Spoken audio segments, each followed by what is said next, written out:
Oi, pessoal, tudo bem? Estamos em mais uma aula de matemática do nosso módulo 10, parte 4, e nós vamos realizar juntos, tá? Os exercícios da página 57 a 61, onde nós vamos falar de medidas de volume. Então, a professora vai realizar os exercícios com vocês para repertoriar e depois vou deixar algumas páginas para vocês realizarem sozinhos, tá bom? Então, vamos lá, medidas de volume. Kátia foi comprar um cubo mágico de presente para seu irmão. O vendedor mostrou a ela duas opções. Como será que ele fez para saber quantos cubinhos há em cada brinquedo? Temos estes dois modelos de cubo. Qual você escolhe? O cubo mágico com 8 cubinhos ou o maior com 27 cubinhos? Então, como será, pessoal, que ele fez para saber que no cubo maior tem 27 cubinhos e no cubo menor 8? Para calcular os 8 cubinhos do menor, o vendedor pode contar de um em um, pois todos os cubinhos são visíveis. Então, quando vocês olham aqui o cubinho menor, ele consegue contar os 8 cubinhos, por isso foi mais fácil. Mas como ele fez para contar o maior? Então, você conhece outra maneira de chegar nesse resultado sem precisar contar todos os cubinhos um por um? Então, aqui é uma resposta pessoal, se vocês têm esse conhecimento ou não, tá bom? Agora veja abaixo o raciocínio de Kátia. Já sei, posso dividir o cubo maior em 3 partes, ou fatias iguais.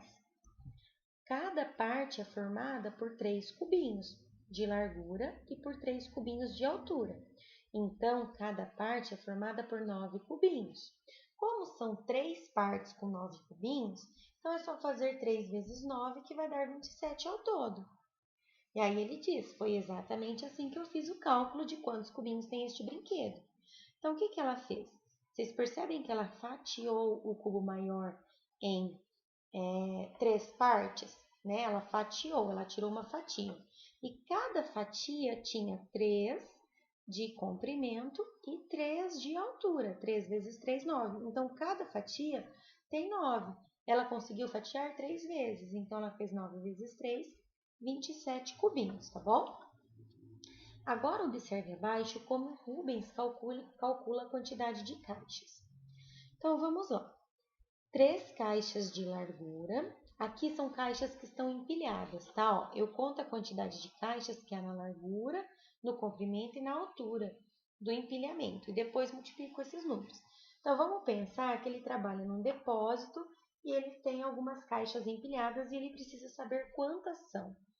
Às vezes, para contar um por um, fica inviável se o volume é muito grande, né? Então, o que ele faz?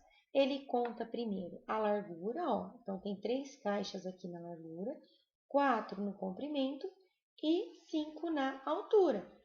Aí, o que ele faz? Ele faz uma multiplicação, tá? 4 vezes 5, 20. 20 vezes 3, 60 caixas. Tá joia? Mesma coisa que nesse daqui, ó, se você quer saber o verde. Então, ele tem 4 na largura, 5 no comprimento e 6 na altura. Então, 4 vezes 5, 20. 20 vezes 6 vai dar 120. Então, isso significa que a maior, a verde, tem 120 caixas, tá joia? Vamos lá. Faça como Rubens, indique quantas caixas há na largura do comprimento e na altura do empilhamento de caixas verdes. Em seguida, calcule as quantidades. Então, essa a professora já até fez na oralidade. 4 na largura, 5 no comprimento e 6 na altura. Coloquei aqui, né, os resultados e fiz o cálculo. 4 vezes 5, 20. 20 vezes 6, 120 caixas. Tá bom? Então, olha lá, pessoal. Quando multiplicamos a altura, o comprimento e a largura de um empilhamento, estamos calculando o seu volume. Na imagem acima, considerando uma caixa como unidade de medida, o volume do empilhamento laranja é de 60 caixas e do verde de 120 caixas. Quando nós estudamos área, vocês sabiam que nós tínhamos que utilizar duas medidas, lado vezes lado, né? Quando se trata, e aí nós calculávamos em metros quadrados, centímetros quadrados, quilômetros quadrados, porque nós utilizávamos duas medidas.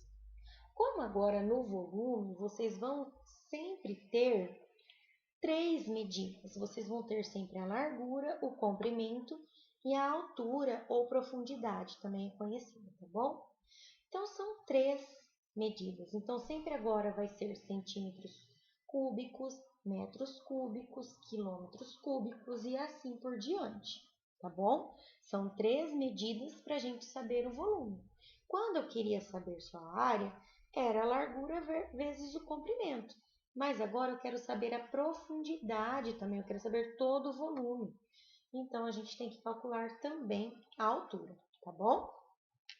Considerando um cubinho como unidade de medida, calcule o volume dos cubos mágicos da página anterior usando a estratégia de Rubens.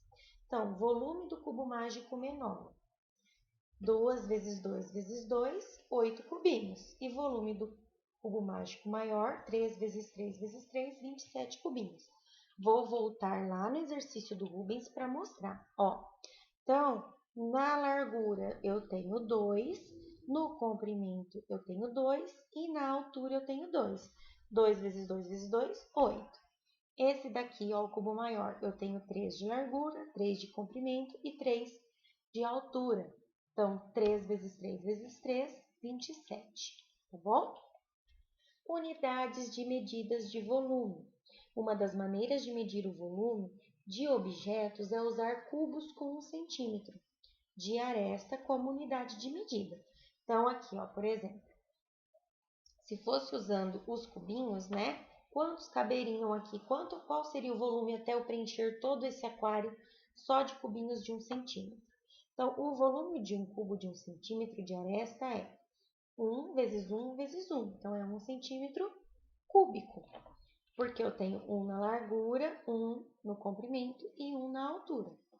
Por exemplo, queremos calcular o volume de um bloco retangular de base medindo 10 centímetros por 20 centímetros e 15 de altura. Então, eu tenho que fazer o quê? Calcular essas três medidas. Então, é 15, né, de altura vezes 10 centímetros de largura e 20 de comprimento. Aí eu vou saber qual é o volume aqui desse bloco retangular, tá bom? Se pensarmos na forma oca desse bloco retangular, como representado acima, em sua base caberão 20 cubos, ó, 20 cubos em toda a base. Em cada linha terão 10 cubos. Cada linha dessa aqui vai ter 10 cubos. E em cada coluna, assim, apenas do fundo, caberão 200 cubos, pois 20 vezes 10 são 200. Para saber o total de cubos que cabem nesse bloco retangular, precisamos calcular quantas placas de 200 cubos cabem nele. Como o bloco retangular tem 15 centímetros de altura, então a gente tem que fazer 15 vezes 200, que vai dar 3.000. Portanto, cabem 3.000 cubos nesse bloco retangular. Então, ou seja, para eu saber esse volume, eu calcular essas medidas que estão aqui.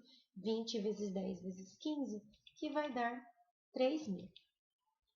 Para medir o volume de objetos maiores, podemos usar cubos com 1 metro de aresta como unidade de medida. Então, a gente viu a unidade de medida do centímetro cúbico e agora é do metro cúbico. Então, aqui a gente tem um cubo medindo 1 metro cada lado. Então, tem 1 metro na altura, 1 metro na largura e 1 metro no comprimento. Cada cubinho dos empilhamentos abaixo tem 1 centímetro de aresta. Indique o volume de cada empilhamento em centímetros cúbicos. Então, vamos lá, ó. Ele tem 2 na largura, 2 no comprimento e 3 na altura. Então, 2 vezes 2, 4, 4 vezes 3, 12 centímetros cúbicos. Aqui ele tem 3 centímetros no comprimento, 2 na largura e 3 na altura. Então, 3 vezes 2, 6, 6 vezes 3, 18 centímetros cúbicos. Olha esse aqui, pessoal. Agora veja este empilhamento de cubos de 1 centímetro de aresta e indique o volume de cada um deles. Então, olha o que o nosso exercício nos diz. Que cada cubo tem 1 centímetro. tá? Então, nesse caso aqui, nós vamos contar os cubos, que nem nós fizemos lá no cubo mágico, no início dos exercícios, que a menina queria saber quantos cubinhos tinha no menor e no maior. Então, é só contar. Quando a gente conta, esse aqui vai ter 15 centímetros cúbicos e esse 9 centímetros cúbicos. Escolha entre centímetros cúbicos e metros cúbicos, a unidade de medida mais adequada para indicar o volume. Do baú de um caminhão, por exemplo, que é bem grande, a gente tem que usar os metros cúbicos. E uma caixa de sapato que é menor, a gente usa o centímetro cúbico. Imagine uma torre formada por blocos de cimento em forma de cubo, com 1 metro de aresta. Essa torre tem 2 blocos no comprimento, 5 blocos de largura e 10 blocos de altura. Então, o volume dessa torre, fazendo o cálculo, é de 100 metros cúbicos. Pense nessa torre e pinte na malha quadriculada a vista superior dessa torre em laranja, e as vistas laterais em roxo. E considere que cada quadrinho da malha vai representar uma face do bloco de cimento da torre. Então, aqui está falando que a torre tem 2 blocos de comprimento, 5 blocos de largura e 10 blocos de altura. Então, vamos lá. Então, aqui, 5 blocos, aqui, e aqui eles pedem para pintar de laranja, vista de cima a parte superior e as laterais de roxo. Então, aqui está a largura, E aqui nós temos, só um minutinho, deixa eu voltar. 2 blocos, aqui nós temos o comprimento, desculpa, que daí visto de cima vocês vão pintar de laranja, que são 5 blocos. Aqui nós temos a largura, que daí são 5 blocos de largura e 10 blocos de altura. Então, aqui são esses que vocês vão pintar de roxo. Então, 10 blocos aí na altura e 5 de largura, sendo que essas são as laterais, tá? Estão mostrando também as laterais, que vocês vão pintar de roxo, que é o que está pedindo aqui, As vistas laterais dessa torre, vocês vão pintar de roxo. Então, aqui, o que é o lateral? É a parte da frente e a parte do lado. Então, essa é a parte de cima, aqui é a vista de lado e aqui é a parte da frente, tá bom? Ajude João a comparar o volume dos seguintes objetos: um tijolo maciço, um sabão em barra e um dado. Então, vamos lá. Na sua opinião, qual desses objetos tem menor volume e qual tem o maior volume? O dado tem o menor volume, E o maior volume, no caso, é o tijolo. E qual a unidade de medida mais adequada para indicar o volume desses objetos? Centímetros cúbicos ou metros cúbicos? Centímetros cúbicos, Porque todos os 3 são pequenos. Não são grandes como o baú, por exemplo, de um caminhão. Pessoal, então, não se esqueçam, medidas de volume, comprimento vezes largura vezes altura, tá bom? E são sempre medidos em centímetros cúbicos, metros cúbicos e assim por diante, não se esqueça. Então, a professora deixa para vocês realizarem as páginas 62 a 70 como exercícios de fixação, tá joia? Se ficou alguma dúvida, levem para a nossa live, que a Pro vai ter muito prazer em ajudá-los. Um beijão e até mais. Um minutinho que eu já encerro.